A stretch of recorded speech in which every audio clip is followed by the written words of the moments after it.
The Niners sitting there at 5-2 heading into Houston to start turning the page here a little bit to week 8. Is Brock Purdy anywhere on the horizon here for them, do you think?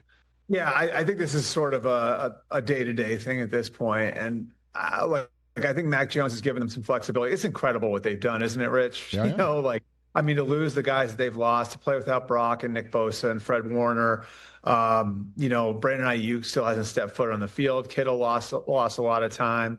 I think McCaffrey deserves to be in the MVP conversation based on what he's meant to them. But I think because of the way that Max played, they've got some flexibility with Brock. And I know, Brock badly wants to get out there, and he pushed it the last time, right? Like, that was a 2 or 3 week injury. He went on the 2 week side and wound up aggravating it. So they're going to be careful, but I do think he's in the day-to-day category now. Maybe it happens this week. Maybe it happens next week. We'll see. Obviously, they have yet to step foot on the practice field yet, so we should probably know more tomorrow. And the first game of week 8 is coming up in just a couple of days right here in Los Angeles. The Chargers, after getting shown the door by the rampaging Indianapolis Colts, taking on a Vikings team that did give the Eagles all it could handle before succumbing.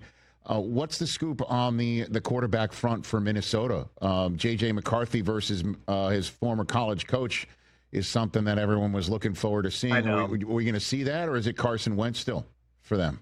I think it's Carson Wentz on Thursday night, and then I think they reassess after the game. I think Kevin O'Connell, the one thing that's interesting about all of this is I think you go back to their approach in the offseason, and it's easy to forget this, but they did make an offer to Sam Darnold, and they did make a substantial offer close to what the Colts gave Daniel Jones to come back.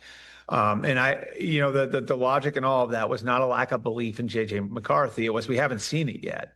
And so we've got this roster full of players that are ready to compete right now. We're not a rebuilding team. We can't throw a season overboard in the name of quarterback development. It was a 14-win team last year with a lot of guys that are in the middle of their careers. And so, I think that's important context to the way this whole Carson Wentz thing is playing out, where it's let's see what this looks like with Carson Wentz in there. And it wasn't perfect on Sunday either. I know he threw for 300 yards, but he put the ball in peril a bunch, and so this is, I think, a little bit of a tricky situation now. I think the easy thing is, because this is an injury that can recur, the high ankle sprain for JJ McCarthy, this is the sort of injury that can recur.